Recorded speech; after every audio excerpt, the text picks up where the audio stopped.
जय हिंद। स्वागत है आपका एक और नई वीडियो में। आज हम डिस्कस करेंगे HP Patwari exam point of view से नेक्स्ट चैप्टर जिसका नाम है फिजिकल एंड केमिकल चेंजेस। बहुत इंपॉर्टेंट टॉपिक है HP Patwari exam point of view से, तो आज इसको हम डिटेल्ड में डिस्कस करेंगे। तो चलिए शुरू करते हैं। Physical and chemical changes.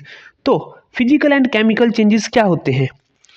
अगर हिंदी में इसका मतलब देखें तो फिजिकल बोलते हैं हम क्या है, फिजिकल बोलते हैं भौतिक, और केमिकल बोलते हैं रासायनिक। आधा ज्ञान जो है वो हमें सिर्फ उसके टाइटल से ही मिल जाता है। तो भौतिक और रासायनिक परिवर्तन, चेंजेस मीन्स परिवर्तन। तो इसका थोड़ा सा ओवरव्यू दूं तो अगर हमने डेली लाइफ में देखा है, आजकल सर्दियों का मौसम है, हिल स्टेशंस पे बर्फ गिर रही है। तो अगर बर्फ क्या है, पानी पिघलकर पानी बन जाए तो क्या वह हमेशा के लिए बदल गई?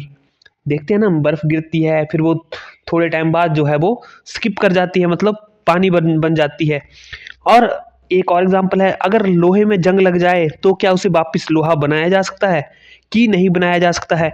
यही सवाल हमें भौतिक परिवर्तन और रासायनिक परिवर्तन के बीच जो है वो फिजिकल और केमिकल चेंजेस के बीच का जो है वो डिफरेंस दिखाता है। अब डेली लाइफ में जब हम कोई मटेरियल डिज़ाइन करते हैं या मशीन बनाते हैं, हमारे ब्रिजेस, रिएक्टर्स, पाइपलाइन डिज़ाइन करते हैं, तो हमें यह समझना पड़ता है कि चेंज उसमें कौन सा चेंज हो रहा है। फिजिकल चेंज हो रहा है उसकी प्रॉपर्टीज़ में, केमिकल चेंज हो रहा है। बेसिकली उनकी प्रॉपर्टीज़ की बात हो रही है। प्रॉपर्टीज़ मीन उनकी जो फिजिकल प्रॉपर्टीज़, उनकी विशेषताएं हैं, उनमें जो है वो चेंज हो रहा है, उनकी विशेषता में चेंज हो रहा है। तो हमें सबसे पहले समझना पड़ता है उसकी फिजिकल और केमिकल प्रॉपर्टीज़ के बारे में, फिर चेंजेस के बारे में समझना पड़ता है। ये तो हमने पढ़ लिए फिजिकल और केमिकल, उसके चेंजेस भी पढ़ने पड़ते हैं कि चेंज रिवर्सिबल है या इरिवर्सिबल, कौन सा चेंज है, रिवर्सिबल है या इरिवर्सिबल है। तो इस वीडियो में हम यही पढ़ेंगे।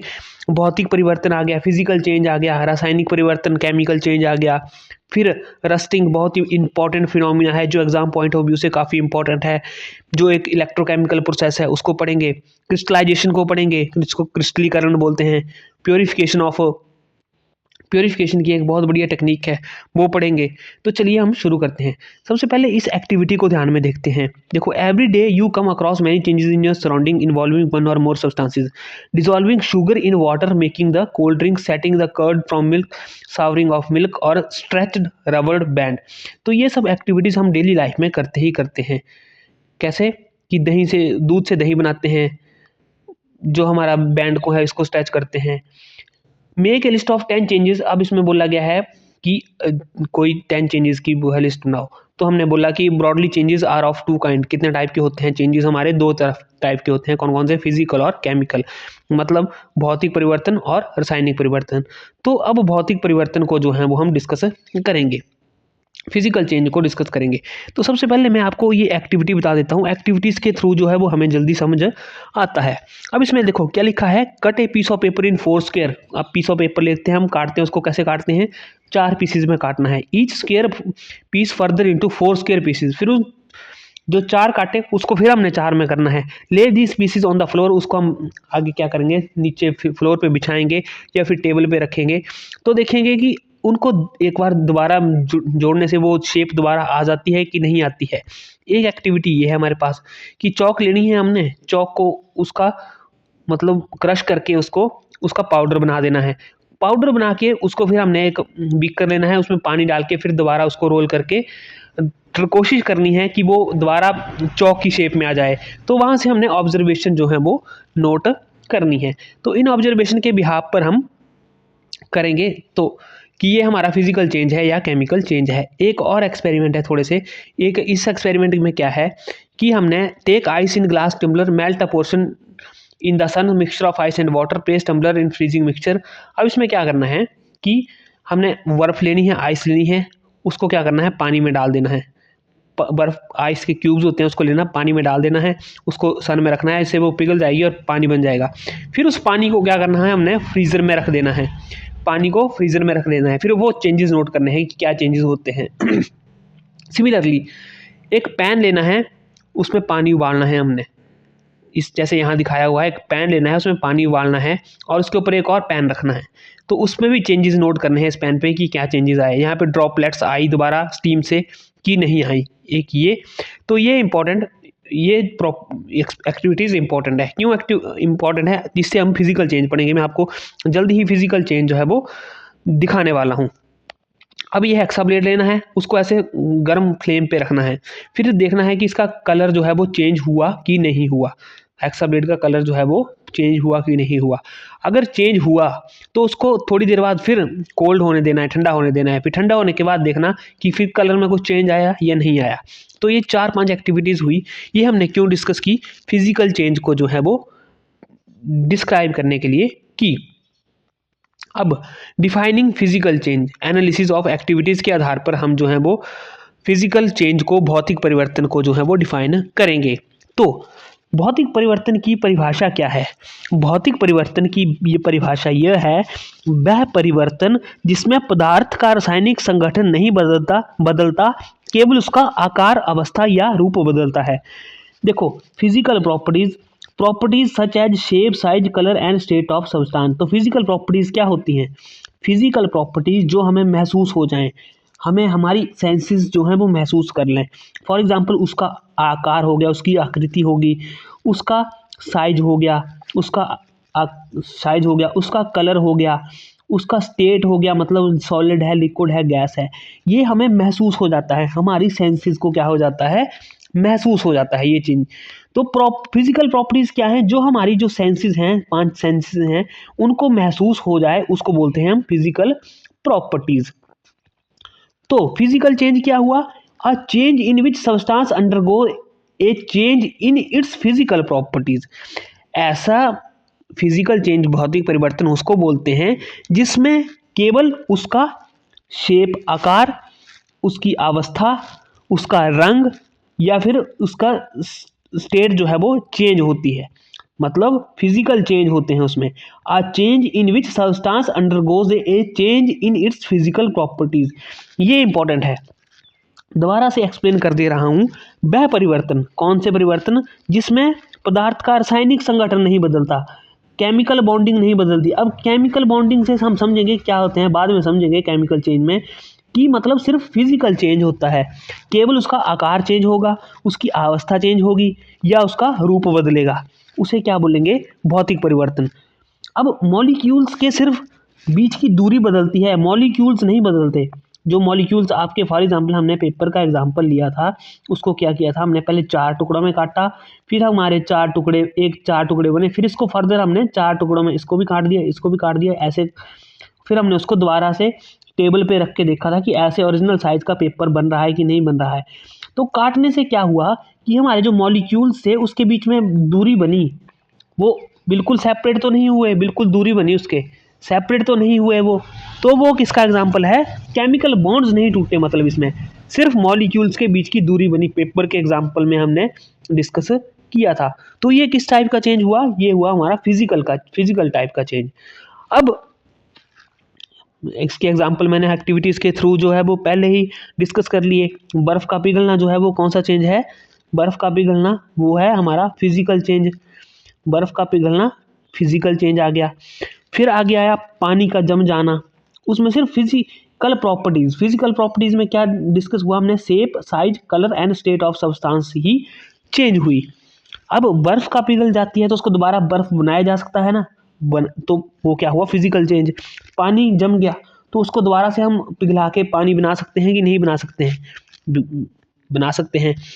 धातु को मोड़ना, कोई भी धातु ली हमने, उसको बेंड कर दिया, फॉर एग्जांपल लोहे को बेंड कर दिया, तो बेंड करने के बाद उसको ओरिजिनल शेप में वापस लाया जा सकता है ना, तो वो भी क्या हुआ? Physical change. कागज को काटा हमने तो उसको रख के दोबारा देखा, हालांकि उसको उतना परफेक्ट जोड़ नहीं पाएंगे हम, लेकिन है तो वो फिजिकल चेंज ही है ना। उसकी एक बेसिक जैसी शेप तो वापस बना रहे हैं हम ना टेबल पे, उसको वो करके भी। तो इसके मेन पॉइंट्स क्या हैं जो याद रखने लायक हैं?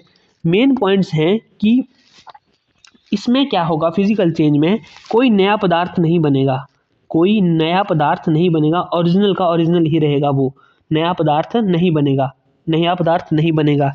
रिवर्सिबल चेंज होगा।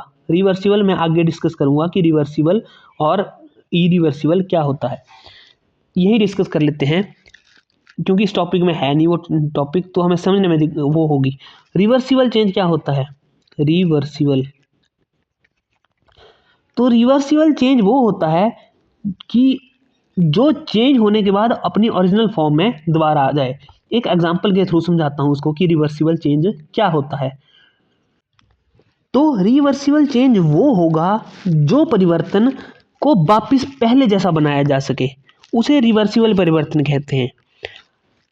समझ में एग्जांपल से समझूं, जैसे बर्फ है, बर्फ आ गई आपकी, बर्फ को पानी बनाया जा सकता है, बर्फ को पानी बनाया जा सकता है और पानी को बर्फ बनाया जा सकता है। रिवर्सिबल चेंज हो गया, बर्फ को पानी बना देंगे हम, पानी को बर्फ बना देंगे।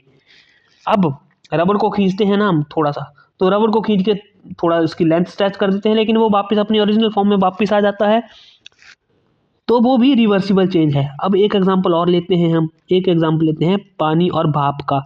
पानी और भाप जो हमने ऊपर डिस्कस किया एक्टिविटी में, ये वाली एक्टिविटी हमने डिस्कस की, तो ये कौन सा चेंज है? ये भी रिवर्सिबल चेंज है। पानी भाप कैसे है रिवर्सिबल? कि पानी को हम भाप बना सकते हैं, यहाँ से पानी को हमने उबाला, वो भाप बना, ऊपर फिर उस स्टीम को हमने जो है वो यहाँ पे वो पैन रखा, तो वो स्टीम ड्रॉपलेट के माध्यम से फिर नीचे गिर जाएगा, तो भाप को पानी भी बना दिया हमने। तो ये है हमारा रिवर्सिबल चेंज, इसको बोलते हैं हम रिवर्सिबल चेंज।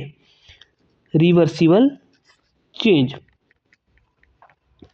तो रिवर्सिबल चेंज में क्या होता है, इसकी पहचान कैसे करनी है कि ये वापस जो है वो पहले जैसा बन सकता है।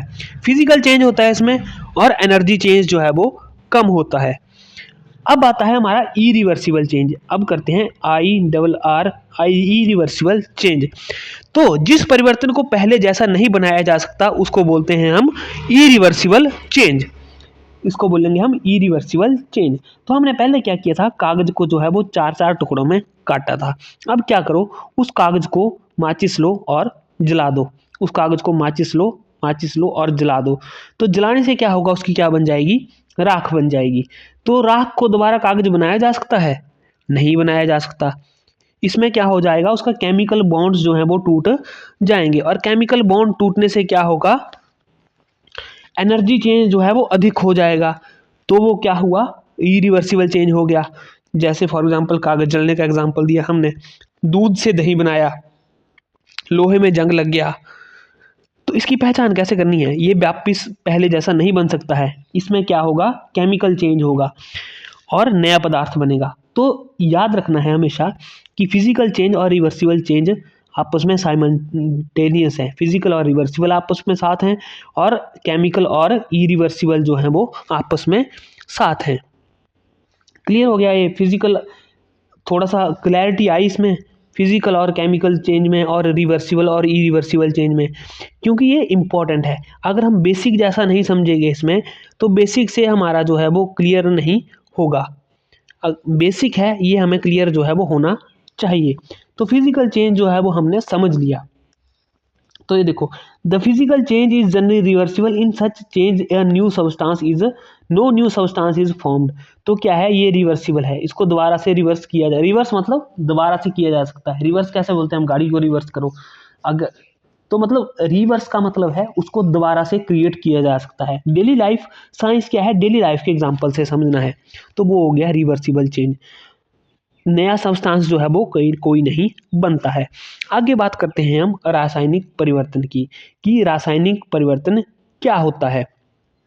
तो रासायनिक परिवर्तन, अब डेफिनेशन की बात करें हम, कि डेफिनेशन, सबसे पहले डेफिनेशन ही देख लेते हैं, ये एक्टिविटीज़ बाद में देखेंगे हम। सबसे पहले हमारा जो डेफिनेशन है वो क्लियर होना चाहिए।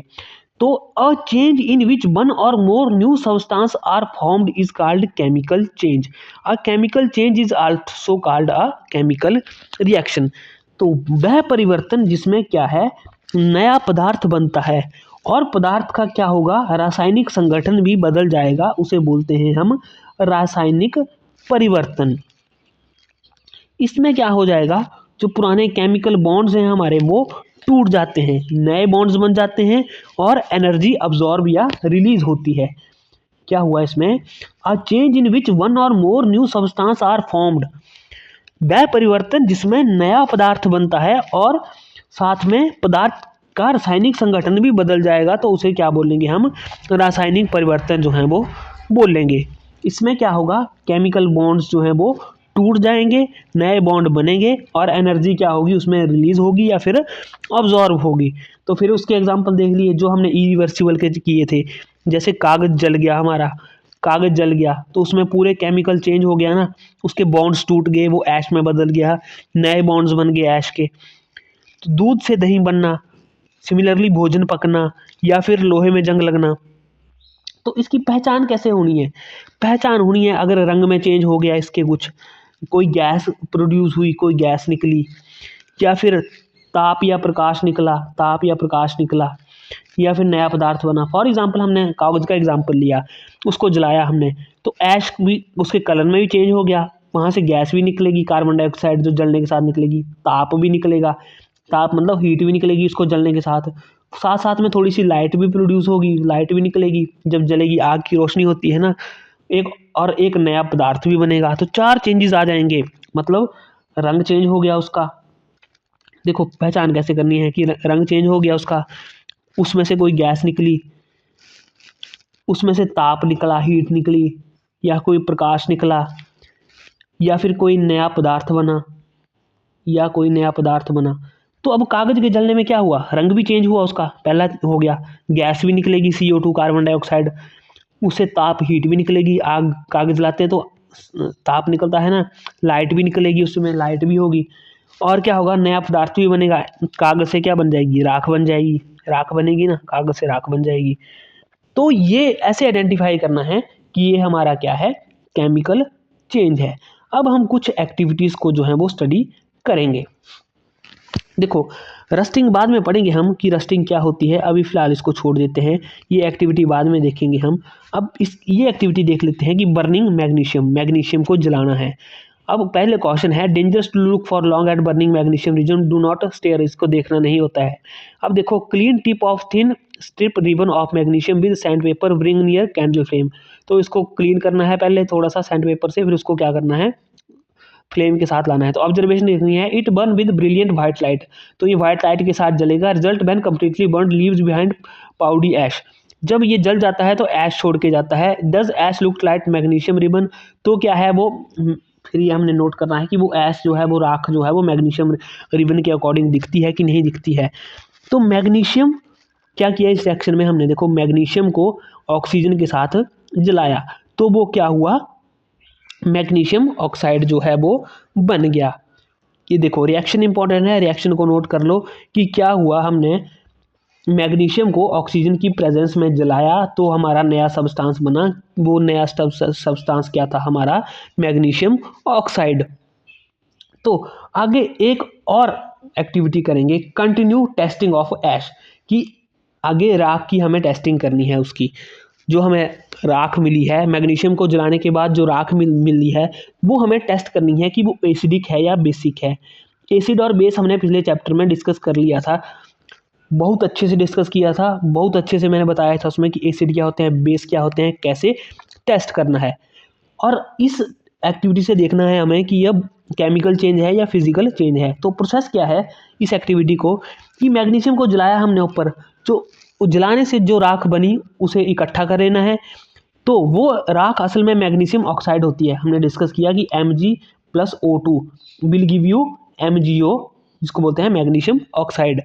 तो आगे क्या करना है, इस ऐश को क्या करना है? थोड़ा सा पानी में मिलाना है ताकि, और फिर हिलाना है ताकि क्या हो, एक एक्वस सॉल्यूशन बन जाए। कौन सा सॉल्यूशन बन जाए? एक्वस सॉल्यूशन बन जाए। अब इस सॉल्यूशन को क्या करना है? ब्लू और रेड लिटमस पेपर से जो है वो टेस्ट करना है। नीले लिटमस को लाल और लाल लिटमस को नीला। नीले लिटमस को क्या करते हैं? लाल कर देते हैं। वो क्या होते हैं वो आपको कमेंट्स में बताना है। हमने पिछले चैप्टर में डिस्कस कर लिया था, इंपॉर्टेंट क्वेश्चन था ये, एसिड और बेस में पिछले चैप्टर हमने डिस्कस किया है, वो आप देख सकते हो यहाँ प्लेलिस्ट में जाके। तो नीले लिटमस को क्या करना है? अब इस पे टेस्ट करना है कि दोनों से टेस्ट करना है, ब्लू से भी और रेड लिटमस पेपर दोनों से ही। फिर ऑब्जर्वेशन नोट करनी है। ऑब्जर्वेशन में क्या नोट करना है हमने? क्या जो है हमारा लाल लिटमस जो है वो नीला हुआ, हाँ या नहीं? तो वो लाल लिटमस क्या हो जाएगा हमारा, नीला हो जाएगा। फिर ब्लू लिटमस से करना है हमने कि ब्लू लिटमस लाल हुआ कि, तो वो क्या होगा, नहीं होगा।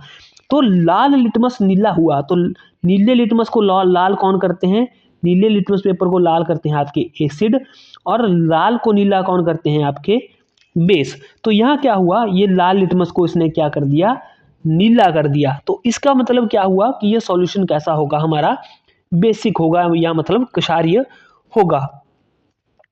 केमिकल रिएक्शन से तो हमने देख लिया। अब इसमें जब केमिकल रिएक्शन होती है तो केमिकल रिएक्शन में हमने क्या देखा कि जैसे मैग्नीशियम जो है वो ऑक्सीजन के साथ, ऑक्सीजन की प्रेजेंस में जलता है तो क्या होता है, मैग्नीशियम ऑक्साइड प्रोड्यूस होता है।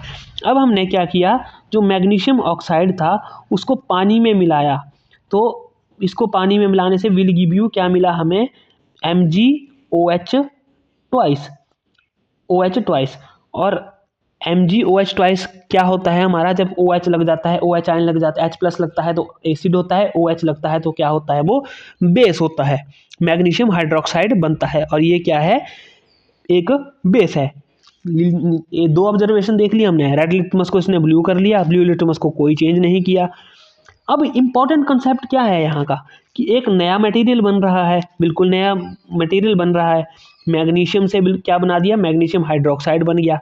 Mg से क्या बना, MgOH ट्वाइस बन गया। तो ये क्या हो गया, एक केमिकल कंपोजिशन भी बदल गई उसकी। तो ये हो गया हमारा केमिकल चेंज। इसमें जलाना हुआ, उसमें ऑक्सीडेशन हुई, पानी से रिएक्शन हुई तो बेस फॉर्मेशन हुई।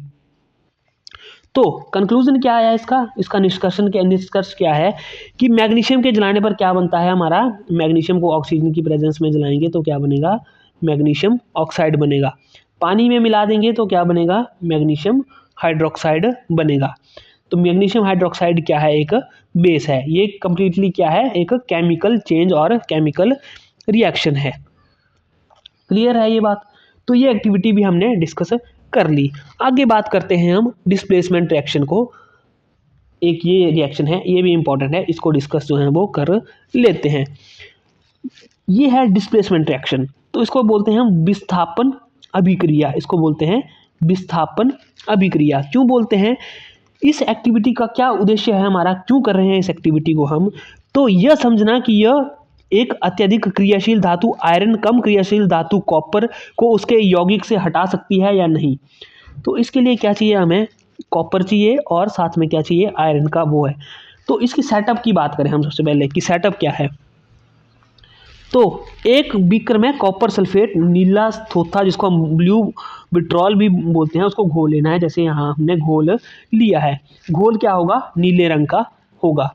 इसमें क्या करना हमने, इसमें क्या करना, एक लोहे की कील जो है वो डाल देनी बीच में। फिर क्या करना, आधा घंटा छोड़ देना इसको।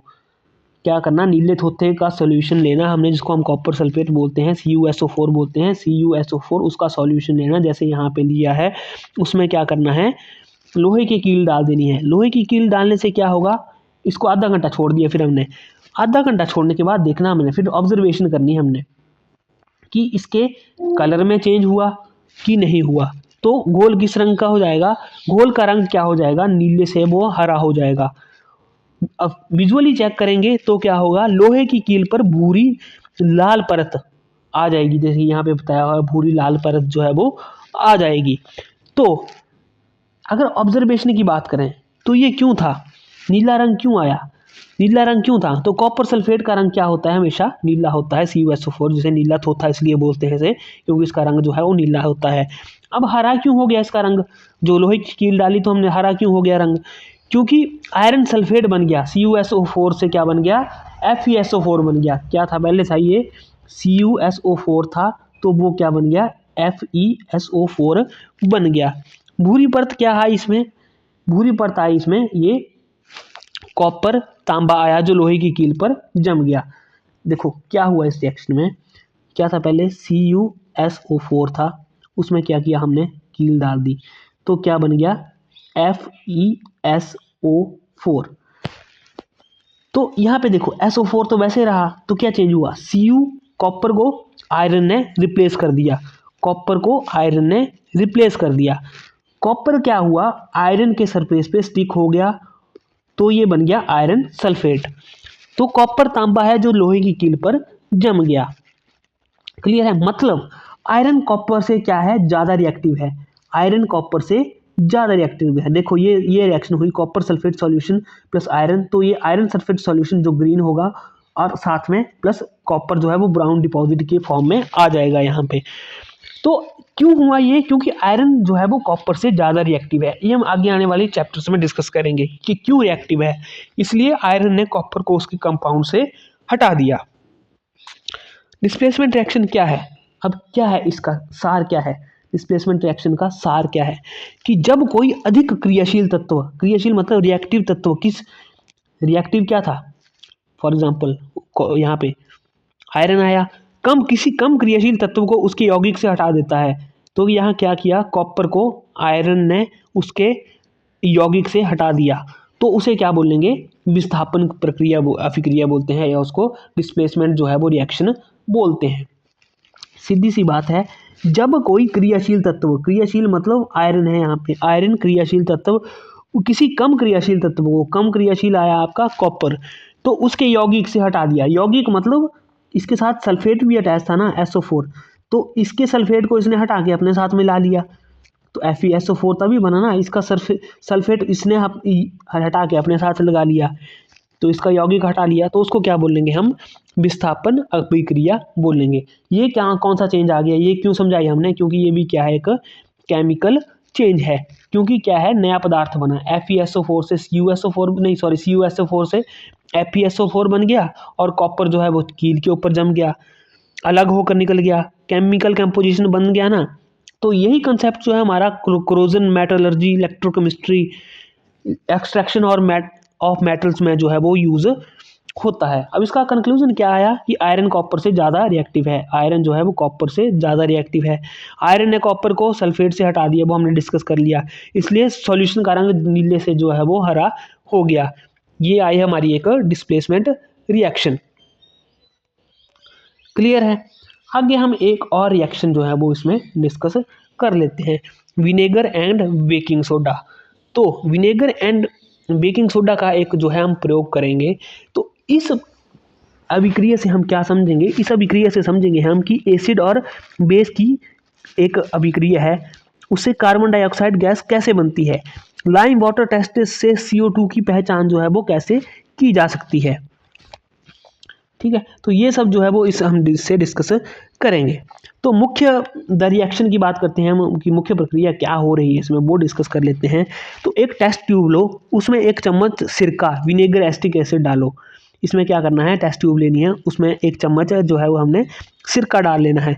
इसमें थोड़ा सा फिर क्या करना है, हमने बेकिंग सोडा जो है वो डाल लेना है, थोड़ा सा सोडियम हाइड्रोक्साइड कार्बोनेट डालना है। तो इससे क्या होगा, ऑब्जर्वेशन, तो एक हमारी क्या आएगी, सीटी जैसी आवाज़ आएगी, जिसे बोलते हैं हिसिंग साउंड। गैस के बुलबुले जैसे दिखाई देंगे हमें, गैस के बुलबुले जैसे दिखाई देंगे। तो इसका मतलब क्या था कि ये एक रासायनिक परिवर्तन है, क्योंकि नई गैस जो है इसमें CO2 बन रही है। कौन सी बन रही है, नई गैस CO2 बन रही है। अब इसको देखो, vinegar acetic acid plus baking soda, तो ये आपस में मिलाए हमने, विनेगर एसिटिक एसिड और सोडियम हाइड्रोकार्बोनेट, ये आपस में मिलाए बेकिंग सोडा बोलते हैं जिसको, और ये आया हमारा carbon dioxide plus other substance जो है वो इसके साथ निकलेंगे। कार्बन डाइऑक्साइड के साथ वाटर और सोडियम एसीटेट जो है वो इसमें निकलेगा।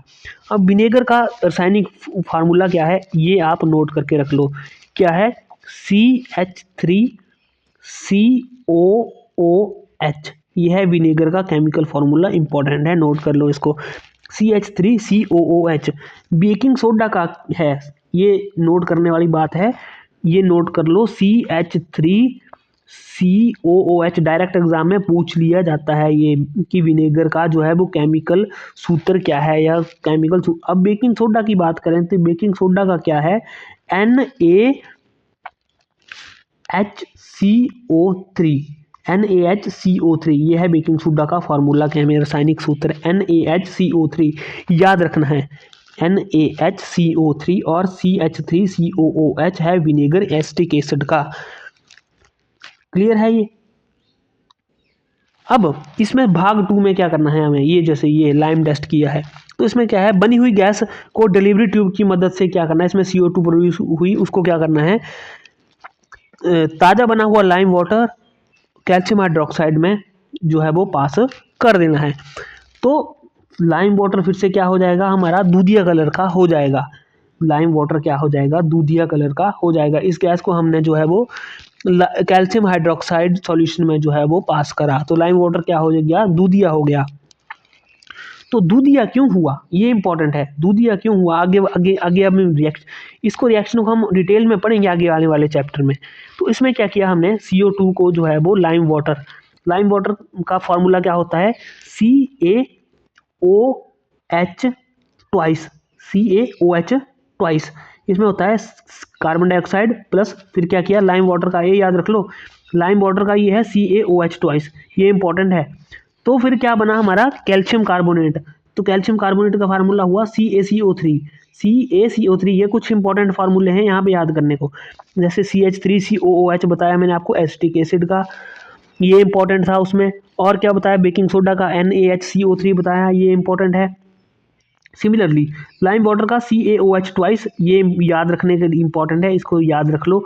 और कैल्शियम कार्बोनेट का CaCO3 प्लस वाटर H2O, तो ये इंपॉर्टेंट है। अब ये दूधिया क्यों हुआ, क्योंकि ये रिएक्शन हुई इसमें, और कैल्शियम कार्बोनेट CaCO3 क्या है, जैसे COCO3 है, वो क्या है, एक सफ़ेद अघुलनशील पदार्थ है। क्या है, सफ़ेद है और अघुलनशील पदार्थ है।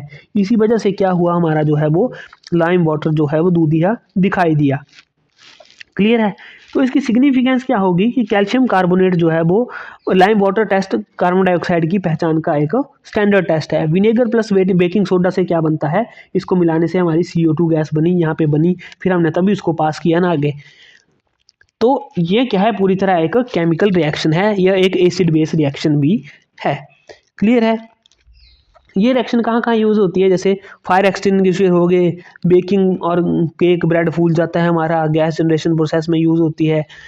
तो कंक्लूजन है कि सिरका और बेकिंग सोडा में क्या बनती है, CO2 गैस बनती है। अब CO2 को लाइम वाटर में गुजारने से क्या हो जाता है, वो दूधिया हो जाता है। इससे क्या होता है, हमारे CO2 की जो है वो पुष्टि होती है। तो ये हम सब जो है वो केमिकल चेंजेस के एग्जाम्पल जो हैं वो पढ़ रहे हैं। क्लियर है।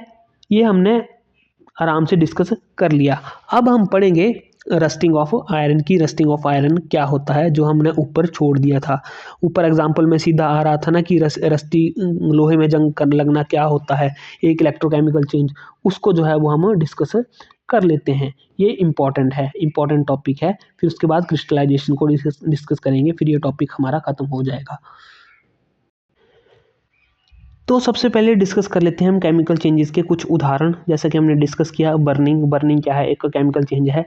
तो उसमें आएंगे burning of magnesium, coal, wood और leaves is always a chemical change. क्यों होंगे, क्योंकि burning is always accompanied by production of heat. इसमें हमने डिस्कस किया था स्टार्टिंग में कि उसका रंग चेंज होगा, उसकी अवस्था चेंज हो सकती है, उसका जो है वो हीट प्रोड्यूस करेगा, वो लाइट प्रोड्यूस करेगा। तो वो केमिकल चेंजेस के एग्जाम्पल हैं। फायरवर्क की बात करें तो explosion of firework is chemical change. Firework का एक्सप्लोजन जो है वो भी केमिकल चेंज है। क्यों, क्योंकि वहाँ से हीट प्रोड्यूस होती है, लाइट निकलती है, साउंड निकलता है और अनप्लीजेंट जो है गैसेज निकलती हैं जो एटमॉस्फेयर को पोल्यूट करती हैं। तो वो भी एक केमिकल चेंज हुआ। आगे बात करते हैं हम फूड की। जब हम फूड को खाते हैं, ठीक है, तो वो भी एक केमिकल चेंज है। वो भी क्या है, केमिकल चेंज है। न्यूट्रलाइजेशन होती है जब किसी की एसिड बेस की न्यूट्रलाइजेशन होती है, जो वो हमने पिछले चैप्टर में डिस्कस किया था कि न्यूट्रलाइजेशन क्या होती है। बड़ी अच्छी तरह डिस्कस किया था एसिड बेस वाले चैप्टर में, वो काफ़ी इंपॉर्टेंट था, तभी मैंने बोला था कि वो इंपॉर्टेंट चैप्टर है, बहुत इंपॉर्टेंट है, वहाँ से क्वेश्चन बन सकते हैं। तो वो भी क्या हुआ, एक केमिकल चेंज हुआ। अब बहुत इंपॉर्टेंट टॉपिक पढ़ेंगे हम, रस्टिंग ऑफ आयरन। तो जंग का फार्मूला, जंग पहले फार्मूला याद कर लो, उसके बाद जो है वो याद रखना है। जंग का फार्मूला याद रखना है सबसे पहले, इंपॉर्टेंट है इस एग्जाम में, एग्जाम पॉइंट ऑफ व्यू से, क्योंकि ये डायरेक्ट पूछ लिया जाता है। रस्टिंग बाद में डिस्कस करते हैं, पहले एग्जाम पॉइंट ऑफ व्यू से हम FeO Fe2O3 dot XH2O Fe2O3.XH2O, ये फार्मूला याद रखना है, Fe2O3.XH2O कैसे बनता है हम आगे जो है वो डिस्कस करते हैं ये, लेकिन एग्जाम पॉइंट ऑफ व्यू से काफ़ी इंपॉर्टेंट है। तो सबसे पहले लोहे में जंग लगना, रस्टिंग ऑफ आयरन, कि क्या होता है ये, तो ये एक इलेक्ट्रोकेमिकल चेंज है।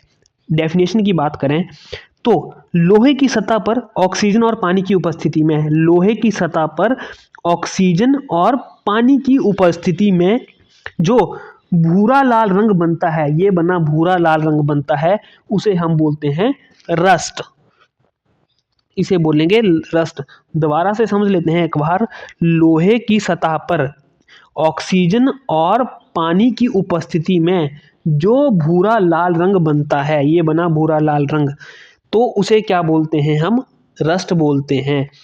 केमिकल रिएक्शन से समझेंगे, लोहा Fe, ऑक्सीजन फ्रॉम एयर से आएगी ये, वाटर H2O की प्रेजेंस में क्या बन जाएगा, रस्ट, जिसको बोलते हैं, फार्मूला है Fe प्लस XH2O भी साथ में ऐड कर लेना है, XH2O भी साथ में ऐड कर लेना है, ये हुआ हमारा जो है वो रस्टिंग ऑफ आयरन। तो इसके लिए असेंशियल कंडीशंस क्या क्या हैं for rusting, the presence of both, क्या क्या चाहिए, ऑक्सीजन भी चाहिए और पानी भी चाहिए साथ में, वाटर वेपर चाहिए, एसेंशियल है। Factor, if content of moisture is air is high, more humid, rusting become faster, अगर मॉइस्चर ज़्यादा होगा एयर में, मतलब पानी की मात्रा ज़्यादा होगी, तो क्या होगा, वो है ज़्यादा ह्यूमिड बन जाएगा। Observation, rusting is faster and in coastal areas than desert, तो कोस्टल एरियाज मतलब तटीय इलाकों में ज़्यादा होती है, क्योंकि वहाँ पे पानी की मात्रा ज़्यादा होती है हवा में।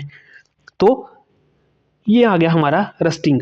तो रस्टिंग एक क्या है, ऑक्सीडेशन रिडक्शन रिएक्शन है, आयरन ऑक्सीडाइज होता है और ऑक्सीजन जो है वो रिड्यूस होती है। इसी कारण जो है हमारे जो है क्या होता है, पुल, जहाज, मशीनें जो लोहे की बनी होती हैं, मशीनें, पाइपलाइंस, देखो पुल, जहाज, मशीनें, पाइपलाइंस, वो क्या हो जाते हैं, कमज़ोर जो हैं वो हो जाते हैं। क्लियर है। अब जंग लगने की शर्तें जो हमने पहले ही डिस्कस कर ली कि क्या होना चाहिए, पानी होना चाहिए जो इलेक्ट्रोलाइट का काम करता है, ऑक्सीजन होनी चाहिए जो ऑक्सीडेशन का काम करती है, लोहा होना चाहिए जो एनोड का काम करता है। अब कुछ जंग से बचाव के वो हैं, वो भी डिस्कस कर लेते हैं। तो मेन तरीके हैं जंग से बचाने के, अपनी जो मेटल आइटम्स हैं उसको बचाने के, तो कौन कौन से हैं, पेंटिंग है, गैल्वेनाइजेशन है स्टेनलेस स्टील में, और तेल और ग्रीस लगाना है। ये इंपॉर्टेंट है जंग से बचाने के तरीके। तो कैसे बचाएंगे जंग से, how to prevent rusting, prevent iron from contacting oxygen in और वाटर, तो इसमें क्या करना है, painting, greasing, apply coat of paint और ग्रीस रेगुलरली, तो क्या करना है, पेंट लगा दो उसमें, या उसकी मतलब हमने सतह को कवर कर देना है, या फिर ग्रीस लगा लो ताकि वो डायरेक्ट कांटेक्ट में ना आ पाए मॉइस्चर के। स्टेनलेस स्टील वो उसमें लगता नहीं है जंग। आगे बात करते हैं गैल्वेनाइजेशन की। तो गैल्वेनाइजेशन एक प्रोसेस होती है, क्या प्रोसेस होती है, deposit a layer of metal like chromium और जिंक ऑन आयरन, जिंक और क्रोमियम की जो है वो परत जो है वो आयरन पे ऊपर लगा देते हैं। एक आयरन है उसके ऊपर जिंक और आयरन इसकी कोटिंग कर देंगे, जिंक और क्रोमियम की कोटिंग कर देंगे। जब इसके कोटिंग कर देंगे तो ये नॉन रिएक्टिव है, किसके साथ, ऑक्सीजन और पानी के साथ, ठीक है। जैसे कि water pipes in home are galvanised, वो गैल्वेनाइज्ड होती हैं। Stainless steel meld by mixing iron with carbon and metal like chromium, nickel and manganese, it does not rust, stainless steel ले लो, वो क्या होती है, रस्ट नहीं करती है। अब ये है देखो, in case of ship partially under water, water drops cling to upper part, sea water contain salts और rust formation faster, huge damage even painted. अब जो क्या है, सॉल्ट में ज़्यादा जो है वो रस्ट लगता है, तो उसको बचाने के लिए आगे जो है वो डिफरेंट डिफरेंट टाइप्स के जो हैं वो उपाय किए जाते हैं। अब ये एक इंपॉर्टेंट है, एक प्रोटेक्टिव शील्ड है, ozone layer protect us from harmful UV radiation, ozone absorb radiation break down to oxygen, ozone क्या करती है, वो रेडिएशंस को अब्जॉर्ब कर लेती हैं जो हम सूर्य से आती हैं, उसको ऑक्सीजन में कन्वर्ट करती हैं। Ozone is different form of oxygen, breaking down of ozone is a क्या है, केमिकल चेंज है। यूवी रेडिएशन आएंगी, ऑक्सीजन ओजोन से टकराएंगी और वो क्या बनाएंगी, ऑक्सीजन बनाएंगी। यूवी रेज बहुत खतरनाक होती हैं जो कैंसर का कारण बन सकती हैं, ये ऑक्सीजन को बनाती है। जैसे ऑक्सीजन का फार्मूला O2 है और सिमिलरली O3 ओजोन का है, तो ओजोन भी एक ऑक्सीजन की ही फॉर्म है, उसका विस्तृत अगला रूप है। अब बात करते हैं क्रिस्टलाइजेशन, जिसको हिंदी में बोलते हैं क्रिस्टलीकरण, देखो concept, evaporation of sea water give salt. जब हम सी वाटर को इवेपोरेट करते हैं तो वो क्या देता है हमें, नमक देता है। नॉट प्योर इनडिस्टिंक्ट क्रिस्टल्स, हमें प्योर फॉर्म में नहीं देता, कुछ जो है होते हैं उसके इंडिक्ट क्रिस्टल होते हैं। तो क्रिस्टलाइजेशन क्या होती है, क्रिस्टलाइजेशन होती है large crystal of pure substance formed from their solution, this is a physical change. तो क्रिस्टलाइजेशन क्या होती है, क्रिस्टलाइजेशन वह प्रक्रिया है जिससे अशुद्ध ठोस पदार्थ को शुद्ध क्रिस्टल रूप में प्राप्त किया जाता है। क्या करते हैं इसमें, अशुद्ध ठोस पदार्थ को, अब ये सॉल्ट तो मिल गया लेकिन वो इतना शुद्ध नहीं होता है, तो उसको क्या करते हैं, क्रिस्टलाइज करते हैं। क्रिस्टलाइज कैसे करते हैं ये हम आगे डिस्कस करेंगे एक रिएक्शन के थ्रू। तो क्रिस्टलाइजेशन से क्या होता है, वो शुद्ध क्रिस्टल रूप में जो है वो प्राप्त किया जाता है। अब इसके सिद्धांत की बात करें तो गर्म पानी में क्या होता है, घुलनशीलता अधिक होती है तो उसके थ्रू किया जाता है। ठंडा करने पर वो शुद्ध क्रिस्टल बन जाते हैं, इसको हम डिस्कस करते हैं। इसके कुछ एग्जांपल हैं, जैसे फॉर एग्जांपल कॉपर सल्फेट हो गया, फिटकरी हो गया, चीनी के क्रिस्टल हो गया। तो इसके कहाँ कहाँ यूज़ की जाती है, ये क्रिस्टलाइजेशन कहाँ यूज़ की जाती है, जैसे हमारी मेडिसिन इंडस्ट्रीज़ है, केमिकल इंडस्ट्रीज़ है, फूड प्रोसेसिंग इंडस्ट्री है, और क्या है, मटेरियल प्योरिफिकेशन है। अब इवेपोरेशन और क्रिस्टलीकरण में क्या अंतर है, इवेपोरेशन में क्या रहता है, अशुद्धियाँ रह जाती हैं। क्रिस्टलाइजेशन में क्या है, शुद्ध क्रिस्टल मिलते हैं। इवेपोरेशन हमारी बड़ी फास्ट होती है, उसको कंट्रोल नहीं कर सकते हम, इसको हम क्रिस्टलाइजेशन को नियंत्रित कर सकते हैं। इवेपोरेशन का आकार निश्चित नहीं होता है, इसका क्रिस्टलाइजेशन का आकार जो है वो निश्चित होता है। तो अब हम एक रिएक्शन डिस्कस कर लेते हैं जिसे हमें क्रिस्टलाइजेशन का जो है वो आइडिया हो जाएगा। तो इस रिएक्शन को जो है हम डिस्कस कर लेते हैं। इस रिएक्शन में क्या करेंगे, हम कॉपर सल्फेट के जो है वो क्रिस्टल बनाएंगे, फिर इस क्रिस्टलाइजेशन को समझेंगे। तो एक्टिविटी क्या दिखाएगी हमें, क्रिस्टलाइजेशन प्रोसेस दिखा देगी। एक तो ये दिखा देगी कि ये फिजिकल चेंज है, केमिकल चेंज नहीं है, और रिवर्सिबल चेंज है। तो इसमें क्या करना है, सबसे पहले तो एक क्वेश्चन है कि डाइल्यूट सल्फ्यूरिक एसिड का ही यूज़ करना है, क्योंकि जो डाइल्यूट क्या होता है, जिसमें थोड़ा सा पानी ऐड होता है। अगर प्योर HCl को लेते हैं तो बहुत ही हानिकारक होता है, इवन आदमी की स्किन को जो है वो जला सकता है। अब इसके स्टेप्स की बात करते हैं कि इसमें स्टेप्स क्या होते हैं। तो इस एक बीकर में क्या लेना है, हमने 1 कप पानी लेना है, उसमें क्या करना है, कुछ बूंदें सल्फ्यूरिक एसिड की डालनी है। वो डाइल्यूट होना चाहिए, लेकिन ऐसे नहीं डाल सकते, लेकिन ऐसे डाल दिया हमने तो इसमें हीट बड़ी निकलती है। जो हमने प्योर फॉर्म में HCl डाल दिया तो वो इवन बीकर को भी तोड़ सकता है, हमें भी हार्म कर सकता है। ठीक है, इसमें डाइल्यूट सल्फ्यूरिक एसिड डालना है, इससे इससे कॉपर सल्फेट अच्छी तरह जो है वो घुलता है। अब क्या करना है, इस पानी को धीरे धीरे बॉयल करना है। जब कॉपर सल्फेट पाउडर डालते जाएं, फिर इसमें क्या करना है, कॉपर सल्फेट का जो है पाउडर डालते जाना है, जो हमने नीला थोथा की बात करी थी। कब तक डालते जाना है, जब तक पाउडर ना घुले। फिर क्या बन जाएगा, हमारा एक सैचुरेटेड सॉल्यूशन बन जाएगा। सैचुरेटेड सॉल्यूशन क्या होता है, हम पहले डिस्कस कर चुके हैं, आपने कमेंट्स में बताना है, इंपॉर्टेंट है एग्जाम पॉइंट ऑफ व्यू से। अब इस घोल को क्या करना, हमने थोड़ा सा फिल्टर कर देना है। फिल्टर करने से क्या होगा, घोल को फिर क्या करना, फिर अगर कोई अशुद्धियाँ होंगी तो वो क्या हो जाएंगी, अलग हो जाएंगी। अब घोल को बिना हिलाए जो है वो ठंडा होने देना है। फिर ऑब्जर्वेशन क्या आएंगी हमारे कुछ टाइम बाद ऑब्जर्वेशन आएंगी कि नीले रंग के सुंदर कॉपर सल्फेट जो है क्रिस्टल इस फॉर्म में जो है वो दिखाई देने लगेंगे। तो इसका कंसेप्ट क्या है कि गर्म पानी में जो है वो सॉल्युबिलिटी ज़्यादा होती है, ठंडा करने पर सॉल्युबिलिटी कम हो जाती है, और अतिरिक्त कॉपर सल्फेट क्रिस्टल जो है वो बाहर आ जाते हैं। कोई नया पदार्थ नहीं बनता, सिर्फ फिजिकल फॉर्म जो है वो चेंज होती है। ये रिवर्सिबल चेंज है। क्यों रिवर्सिबल चेंज है ये, क्योंकि बने हुए क्रिस्टल को हम दोबारा गर्म पानी में डालेंगे इनको, तो क्या होगा, ये फिर से घोल बन जाएगा। ये क्या है, एक फिजिकल चेंज है और रिवर्सिबल साइकिल है। तो ये इंपॉर्टेंट है, हमने ये डिस्कस कर लिया, इंपॉर्टेंट है, और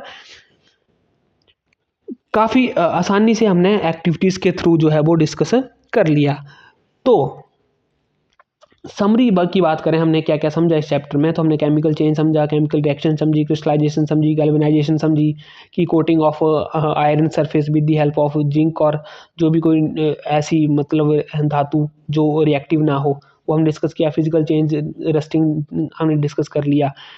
क्लियर है, तो ये इंपॉर्टेंट है। इसमें ये एक्सरसाइज है, आप इसको जो है वो कर सकते हैं इस चैप्टर के थ्रू, कि फॉर एग्जांपल जैसे फोटोसिंथेसिस कौन सी प्रोसेस है, ये आपने जवाब देना है। मेल्टिंग ऑफ वैक्स कौन सी है, इसमें अब ध्यान रखना है फिजिकल चेंज होता है कि नहीं। ये सब, ये 2 3 5 5 6 क्वेश्चन है, ये हमने इसमें डिस्कस करने हैं। इसको आप करने की कोशिश करो। कैसे करने की कोशिश करोगे? विद द हेल्प ऑफ जो हमने ऊपर थ्योरी पढ़ी, बहुत ही आसान है। Iron pipes coated with zinc do not guest रज इजिली बिकॉज, क्यों नहीं होते हैं? इसका आंसर दो। हमने ऊपर डिस्कस कर लिया कि जो जिंक के साथ कोटेड की जाती हैं वो रस्ट क्यों नहीं करती हैं, ऊपर डिस्कस किया हमने। ठीक है। Condensation of steam is not a chemical change, क्यों नहीं है ये केमिकल चेंज? क्योंकि ये फिजिकल फॉर्म में दोबारा वापिस आ जाता है हमारी। तो ये हमने डिस्कस कर लिया सब कुछ ऊपर chapter. The chemical name of baking soda, हमने बेकिंग सोडा का मैंने ऊपर फॉर्मूला बताया आपको। तो carbon dioxide is pass through lime water, it turn milky due to the formation of, ये दूधिया कलर का क्यों हो जाता है, ऊपर हमने डिस्कस किया। ये अब आपको ये क्वेश्चन सॉल्व करने हैं यहाँ से देख के। अगर आप इन क्वेश्चन को सॉल्व कर पाओ तो हमारी थ्योरी पढ़ने का जो है वो मोटिव कामयाब हो गया। ठीक है। इसलिए ये डायरेक्ट हम एमसीक्यूज नहीं करते। एमसीक्यू हम लेके आएंगे लेकिन एक पूरा वो सेट लेके आएंगे। मेल्टिंग ऑफ बैक्स को मेल्ट करना क्या है? फिजिकल चेंज है कि केमिकल चेंज है? क्या है ये? फिजिकल चेंज है या केमिकल चेंज है? वो डिस्कस करना है। याद रखना है, नया रंग बदलता है, नया आकार बदलता है, नया शेप बन जाती है। तो ये इंपॉर्टेंट है। इस एक्सरसाइज को करिए। अगर आपने एक्सरसाइज कर ली तो ये चैप्टर आपको आसानी से समझ आ गया। तो ये था हमारा chapter physical and chemical change. काफ़ी इंपॉर्टेंट चैप्टर है। काफ़ी ज़्यादा क्वेश्चंस बन सकते हैं इससे। जैसे मैंने आपको बताया कि जो फार्मूलाई हैं वो आपको याद रखने हैं इससे। वो हमने फार्मूला डिस्कस कर लिए साथ साथ में। CH3COOH किसका फार्मूला होता है, जैसे FeSO4 किसका होता है, CuSO4 किसका होता है। ठीक है। ये फार्मूलेज, एसिटिक एसिड का, विनेगर का क्या फार्मूला होता है, बेकिंग सोडा का क्या फार्मूला होता है, लाइम वाटर का CaOH ट्वाइस क्या होता है, कार्बन डाइऑक्साइड के साथ रिएक्शन करें तो वो क्या बनता है। तो ये इंपॉर्टेंट है चैप्टर। छोटे छोटे नोट्स इसको मैं, अगर चाहिए होगी किसी को ये PDF चाहिए होगी तो मैं वो शेयर भी कर सकता हूँ। फिलहाल इस वीडियो में इतना ही। मिलते हैं अगली वीडियो में एक नए टॉपिक के साथ, एक नए चैप्टर के साथ। तो तब तक के लिए जय हिंद, जय भारत, जय हिमाचल। उम्मीद है आपको समझ आया होगा ये चैप्टर। मिलते हैं अगली वीडियो में।